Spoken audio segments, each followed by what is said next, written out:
सावित्री पति का जीवन दान प्राप्त कर प्रसन्नचित्त होती हुई अपने पति के साथ शांति से अपने आश्रम को चली गई। उसी सावित्री ने ज्येष्ठ की पूर्णिमा के दिन उस सावित्री व्रत को किया था, जिसके प्रभाव से राजा ससुर को पुनः नेत्र की प्राप्ति हुई। उसके बाद उन्हें निष्कंटक अपने देश तथा राज्य की प्राप्ति हुई और सावित्री के पिता को 100 पुत्र तथा सावित्री को 100 पुत्र प्राप्त हुए। इस प्रकार से सावित्री व्रत के संपूर्ण महात्म को मैंने तुमसे कह दिया। देवी पार्वती ने कहा, हे देव, सावित्री के द्वारा किया हुआ वह महान व्रत किस प्रकार का है और ज्येष्ठ मास में उसका विधान कैसे किया जाता है? देवी वो, उस व्रत के देवता कौन है, कौन कौन मंत्र है, क्या फल है? सो हे महेश, इस सनातन धर्म को विस्तार पूर्वक आप मुझसे कहे।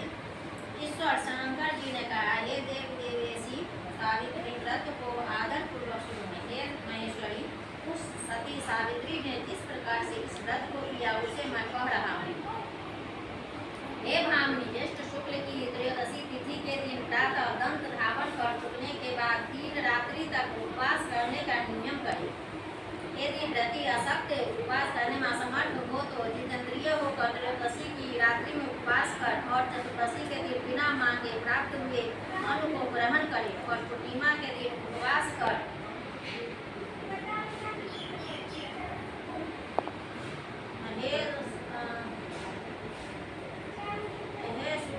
प्रतिदिन तालाब, महानदी या झरना अथवा पानी धूप में स्नान करने से सर्व स्नान का फल प्राप्त करे।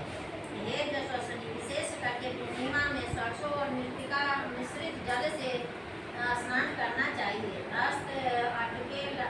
अटने लायक पात्र में बालू भरकर अथवा जौ, सारी, धान्य, तिल आदि भरे फिर से 2 वस्त्र के टुकड़ों से विशिष्ट बांस की डलिया में अब सब अवयवों से सुशोभित सुवर्ण या मिट्टी अथवा काष्ठ की बनी हुई सावित्री की प्रतिमा को रखकर उसमें सावित्री के लिए 2 रक्त वस्त्र देवे और ब्रह्मा की प्रतिमा के लिए श्वेत वस्त्र देवे। सावित्री इस प्रकार से ब्रह्मा के साथ सावित्री का यथाशक्ति गंध, पुष्प, धूप, दीप, नैवेद्य आदि से पूजन करे। पूर्ण तैयार हुई तरोई, कोहरी, ककड़ी, नारियल, खजूर, कैक, अनार, जामुन, जमूरी, नींबू, नारंगी, अखरोट, कटहल, जीरा, काली मिर्च के टुकड़े, गुड़, सेंधा नमक एवं अंकुरित सप्त धान्य को बांस की बनी हुई डलिया में रखकर रेशमी वस्त्र से मेसर के रंग से रंग दे। इस प्रकार से ब्रह्मा जी की प्रिया सावित्री की स्थापना होती है। ब्रह्मा के साथ सावित्री पूर्णिमा का मंत्र के साथ पूजन करें। पुराणों में यह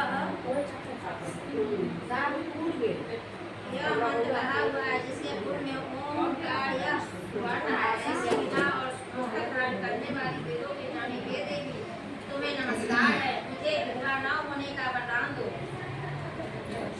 इस प्रकार से विधिवत पूजन करके वहाँ पूजा तक और रात्रि जागरण की विधि करनी पड़ा। गाने बजाने के साथ नर नारी नृत्य शारद के साथ नाचे और हंसी खुशी के साथ रात्रि व्यतीत करे और सावित्री की कथा अच्छे ब्राह्मणों द्वारा गीत, भाव और रस के साथ प्रभात होने तक कहलवा। इस प्रकार से सावित्री का ब्रह्मा के साथ विवाह विधि संपन्न कर 7 द्विज दंपतियों को श्वेत वस्त्र पहनाकर सभी सामग्रियों से युक्त घी दान देना चाहिए और वेद के ज्ञाता ब्राह्मण को सावित्री की प्रतिमा देवी।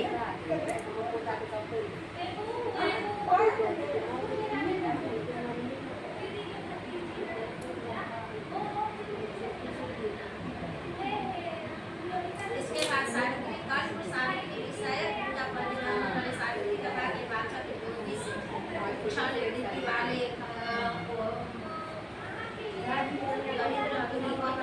करने वाले ब्राह्मण को इस प्रकार सावित्री प्रतिमा का दान दे। इसी पूर्णिमा की रात्रि में वट के नीचे 14 द्विज दंपतियों को निमंत्रित कर उसके बाद प्रभात समय में पूजा काल उपस्थित होने पर भक्ष्य भोजन आदि सामग्री को सावित्री स्थल वट वृक्ष के नीचे ले जाओ। बुद्धिमान जन पवित्रता के साथ बाग बनाकर और उसको यत्न पूर्वक रक्षा करके गृहिणी युक्त निमंत्रित सावित्री के पूजन स्थल में उनका पैर धोकर उन सबों को बैठावे। हे देवी, सावित्री के समक्ष उन द्विज दंपतियों को भोजन करावे। इस संसार में उन दो सबों को भोजन कराना मानो मुझे भोजन कराना हो जाता है, इसमें कोई संदेह नहीं है।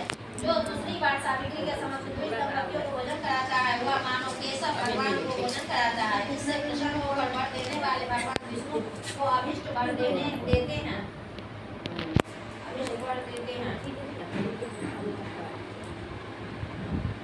तीसरी बार भोजन कराने पर सावित्री के सहित ब्रह्मा जी को भोजन कराना हो जाता है। वहाँ एक